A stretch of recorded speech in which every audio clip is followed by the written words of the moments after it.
Kap, magpapasko na. Kung gusto mo na mabisang motor, meron ako rito. NMAX version 2.1. Meron din tayong Click version 3 2023. Honda Click version 2 2022 at Honda Click version 2 2022. So bigyan kita ng quick specs, panoorin mo to. NMAX version 2.1, top of the line, Y-Connect, TCS at ABS keyless.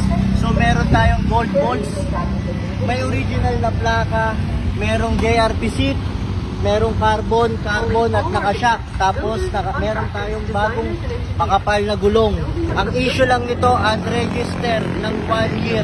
Tapos meron din tayo ditong Honda Click version 3 2023. Registered pero hindi siya special edition. All stock, may plaka. 22K odometer reading, not tampered.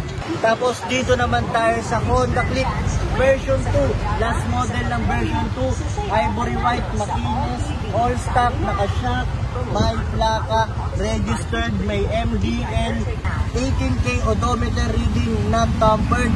Honest issue, mild scratch, pero napaka-presentable. Wala ka nang ibang gagawin, sasakyan mo na lang.